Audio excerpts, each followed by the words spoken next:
Hello, ನಮಸ್ತೆ. ಈಗ already ನಿಮಗೆ ಪೇಸ್ಟ್ ಬಗ್ಗೆ ನಾನು ಇನ್ಫಾರ್ಮೇಷನನ್ನು ಕೊಟ್ಟಿದ್ದೀನಿ.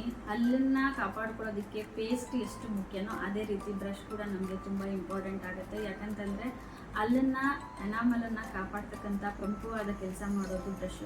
ನಾವು ಹೊರಗಡೆ ಮಾರ್ಕೆಟಿಂಗಲ್ಲಿ ನೋಡ್ಬೋದು, ನಾವು ಪ್ಲಾಸ್ಟಿಕ್ಕಿಂದ ಮಾಡಿರ್ತಾರೆ ಬ್ರಷ್ಗಳನ್ನು, ಜೊತೆಗೆ ಅದು ತುಂಬ ಹಾರ್ಡಾಗಿರುತ್ತೆ. ನಾವು ಹಲ್ಲನ್ನು ಉಜ್ಜೋದ್ರಿಂದ ಅದು ಪ್ಲಾಸ್ಟಿಕ್ಕಿಂದ ಮಾಡಿರ್ತಾರೆ, ಜೊತೆಗೆ ಬೇಗ ಹಾಳಾಗುತ್ತೆ. ಜೊತೆಗೆ ನೋಡಿ, ಇಲ್ಲಿ ನೋಡ್ಬೋದು ನೀವು ಬ್ರಷನ್ನು ಎಲ್ಲೂ ಫ್ಲೆಕ್ಸಿಬಲ್ ಇಲ್ಲ, ತುಂಬ ಟೈಟ್ ಇದೆ. ನಾವು ಹಲ್ಲನ್ನು ಉಜ್ಜಬೇಕಾದ್ರೆ ಅಲ್ಲಿನ ಗಮ್ಸ್ ಏನಿರುತ್ತೆ ಅದೆಲ್ಲ ಹಾಳಾಗೋ ಸಾಧ್ಯತೆಗಳು ತುಂಬ ಜಾಸ್ತಿ ಇದೆ. ಯಾಕೆ ರಕ್ತ ಬರುತ್ತೆ, ಮತ್ತು ಬೇಗ ಅಲ್ಲಿನ ಎನಾಮಲ್ ಹಾಳಾಗಿ ಒಸಡುಗಳಲ್ಲಿ ರಕ್ತ ಬರೋದು, ಅಲ್ಜುಮ್ ಅನ್ನೋದು, ಉಳ್ಕಲಾಗೋದು, ಇದೆಲ್ಲದೂ ಶುರು ಆಗೋದೇನೆ ನಿಮಗೆ ಈ ಥರ ಹಾರ್ಡ್ ಬ್ರಷ್ಗಳನ್ನು ಯೂಸ್ ಮಾಡೋದ್ರಿಂದ.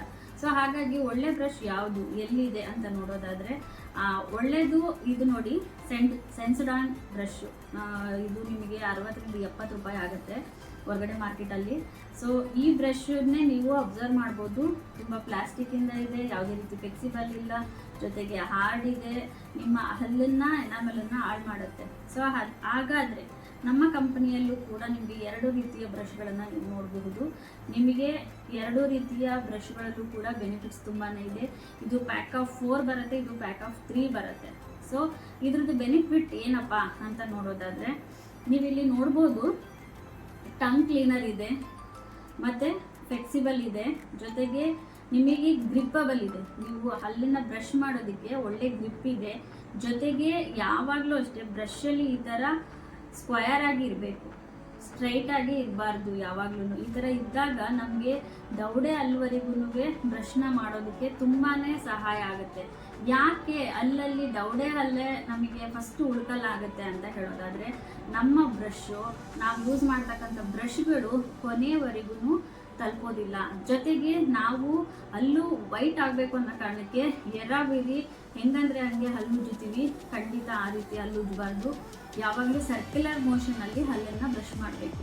ಮಿನಿಮಮ್ 2 ಮಿನಿಟ್ಸ್ ಹಲ್ಲನ್ನು ಬ್ರಷ್ ಮಾಡಬೇಕು. ಅದರ್ವೈಸ್ 5 ನಿಮಿಷ ಆ ಥರ ಎಲ್ಲ ನಿಂತ್ಕೊಂಡು ಒಂದೇ ಸಮ ಹಲ್ಲನ್ನು ಬ್ರಷ್ ಮಾಡಬಾರ್ದು, ಓಕೆನಾ. ಜೊತೆಗೆ ಇಲ್ಲಿ ನಿಮಗೆ ಫಸ್ಟು ನಾನು ಪ್ಯಾಕ್ ಆಫ್ 4 ಬ್ರಷ್ ಬಗ್ಗೆ ಹೇಳ್ತೀನಿ ನೋಡಿ. ಸ್ಮೂತ್ ರಬ್ಬರ್ ಇದೆ, ಜೊತೆಗೆ ಫ್ಲೆಕ್ಸಿಬಲ್ ಇದೆ, ನಿಮಗೆ ಟಂಗ್ ಕ್ಲೀನರ್ ಕೂಡ ಇದೆ ಬ್ಯಾಕ್ ಸೈಡಲ್ಲಿ. ನಮ್ಮ ಬ್ರಷನ್ನು ಟೈನೆಕ್ಸ್ ಬ್ರಿಸ್ಟಲಿಂದ ಮಾಡಿರ್ತಾರೆ, ತುಂಬ ಸಾಫ್ಟ್ ಆಗಿರುತ್ತೆ. ನಿಮ್ಮ ಹಲ್ಲಿನ ಎನಾಮಲ್ನ ಹಾಳಾಗಿರೋದಕ್ಕೆ ಕಾಪಾಡುತ್ತೆ. ಮತ್ತು ತುಂಬ ಸಾಫ್ಟ್ ಇರೋದ್ರಿಂದ ನೀವು ಎಷ್ಟೇ ಪ್ರೆಷರ್ ಹಾಕಿದ್ರು ಇದು ನಿಮ್ಮನ್ನು ಕಾಪಾಡುತ್ತೆ. ಯಾಕಂದರೆ ಇದು ಫ್ಲೆಕ್ಸಿಬಲ್ ಇರೋದ್ರಿಂದ ನಿಮ್ಮ ಕೊನೆಯ ಹಲ್ಲಿನ ದವಡೆವರೆಗೂ ನೀವು ಹೋಗ್ಬೋದು. ಜೊತೆಗೆ ನೀವೆಷ್ಟೇ ಪ್ರೆಷರ್ ಹಾಕಿದರೂ ಕೂಡ ಅದು ಎಷ್ಟು ಬೇಕೋ ಅಷ್ಟು ಒತ್ತಡ ಮಾತ್ರ ತಗೊಳುತ್ತೆ. ಸೊ ಹಾಗಾಗಿ ಸಾಫ್ಟ್ ಆ್ಯಂಡ್ ಸ್ಮೂತ್ ಇರೋದ್ರಿಂದ ನಿಮ್ಮ ಹಲ್ಲನ್ನು ಕಾಪಾಡ್ಕೋಬಹುದು. ಡಾಕ್ಟರ್ ರೆಕಮೆಂಡೆಡ್ ನೀವು 3 ತಿಂಗಳಿಗೇ ಬ್ರಷನ್ನು ಪ್ರತಿ 3 ತಿಂಗಳಿಗೊಂದ್ಸತಿ ಬ್ರಷ್ಗಳನ್ನ ಚೇಂಜ್ ಮಾಡಬೇಕು. ಮಿನಿಮಮ್ 3-6 ತಿಂಗಳು ಅಷ್ಟೇ ಬ್ರಷನ್ನ ಯೂಸ್ ಮಾಡಬೇಕು. ಕೆಲವ್ರನ್ನ ನೋಡ್ಬೋದು ನೀವು, ಆ ಬ್ರಷು ತುದಿ ಆಗೋವರೆಗೂ ಯೂಸ್ ಮಾಡ್ತಾರೆ. ಖಂಡಿತ ಆ ಥರ ಯೂಸ್ ಮಾಡಬಾರ್ದು. 3-6 ತಿಂಗಳಿಗೆ ಎವ್ರಿ ಬ್ರಷ್ಗಳನ್ನು ಚೇಂಜ್ ಮಾಡಬೇಕು.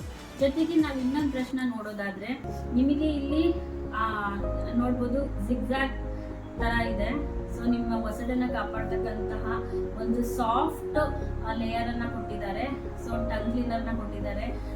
ನಮ್ಮ ಬ್ರಷು ನಿಮ್ಮ ಹಲ್ಲನ್ನು ಸೇಫ್ಟಿಯಾಗಿ ಕಾಪಾಡ್ತಕ್ಕಂತಹ ಎಲ್ಲ ಕೆಲಸಗಳನ್ನು ನಮ್ಮ ಬ್ರಷ್ ಮಾಡುತ್ತೆ ಅಂತ ಹೇಳ್ಬೋದು. ಸೊ ಹಾಗಾಗಿ ಒಳ್ಳೆ ಹೈಯರ್ ಕ್ವಾಲಿಟಿ ಬ್ರಷು. ನಿಮಗೆ ಯಾವುದೇ ರೀತಿ ಹಲ್ಲಿನ ಸಮಸ್ಯೆಗಳಿಗೆ ಪೇಸ್ಟ್ ಆ್ಯಂಡ್ ಬ್ರಷ್ನ ಯೂಸ್ ಮಾಡೋದ್ರಿಂದ ಹಲ್ಲಿನ ಸಮಸ್ಯೆನ ಕಾಪಾಡಬಹುದು. ಹಲ್ಲಿನ ಸಮಸ್ಯೆ, ಈಗ ಹಲ್ಲು ತುಂಬ ವೈಟ್ ಆಗಿರುತ್ತೆ, ಅಂದರೆ 2 ಕಲರ್ ಕಾಣಿಸ್ತಿರುತ್ತೆ. ಕಾರಣ ನಿಮ್ಮ ಮನೆಯಲ್ಲಿ ಸಾಲ್ಟ್ ವಾಟರ್ ಜಾಸ್ತಿ ಇದ್ದರೆ ಅಲ್ಲಿ ಹಲ್ಲಿನ ಕಲರ್ ಚೇಂಜ್ ಆಗೋ ಸಾಧ್ಯತೆ ಇರುತ್ತೆ. ಅದನ್ನು ಬದಲಾಯಿಸೋದು ತುಂಬ ಕಷ್ಟ. ಅದ್ರ ಜೊತೆಗೆ ಕ್ಯಾಲ್ಸಿಯಂ ಕೊರತೆ ಜಾಸ್ತಿ ಇದ್ದಾಗ ಹಲ್ಲು ನೋವು ಬರೋ ಸಾಧ್ಯತೆಗಳು ಜಾಸ್ತಿ ಇರುತ್ತೆ. ಹಾಗಾಗಿ ನಾವು ಒಳ್ಳೆ ಪೇಸ್ಟ್ ಯೂಸ್ ಮಾಡ್ತಾ ಇದ್ದೀವಿ, ಒಳ್ಳೆ ಬ್ರಷ್ ಯೂಸ್ ಮಾಡ್ತಾ ಇದ್ದೀವಿ, ಆದರೂ ಕೂಡ ನಮಗೆ ಹಲ್ಲು ನೋವು ಹೋಗ್ತಾ ಇಲ್ಲ, ಹಲ್ಲಿನಲ್ಲಿ ಈ ಥರ ಡಬಲ್ ಕಲರ್ಸ್ ಕಾಣಿಸ್ತಾ ಇದೆ ಅಂತ ಹೇಳೋದಾದರೆ, ಒಂದು ಕ್ಯಾಲ್ಸಿಯಂ ಡಿಫಿಷಿಯನ್ಸಿ ಇರುತ್ತೆ, ಇನ್ನೊಂದು ನಿಮ್ಮ ಮನೆಯಲ್ಲಿ ಸಾಲ್ಟ್ ವಾಟರ್ ಜಾಸ್ತಿ ಪ್ರಮಾಣ ಇರೋದ್ರಿಂದ ಅಲ್ಲಲ್ಲಿ ಕಲರ್ ಚೇಂಜ್ ಆಗೋದು, ಸ್ಟೇನ್ಗಳು ಉಳ್ಕೊಳ್ಳೋದು ಅದು ಜಾಸ್ತಿ ಆಗುತ್ತೆ ಅಂತ ಹೇಳ್ಬೋದು. ಇದು ನಮ್ಮ ಬ್ರಷ್ ಮೂವ್ಮೆಂಟ್ ಟೂತ್ ಬ್ರಷ್ ಬಗ್ಗೆ ಮಾಹಿತಿ.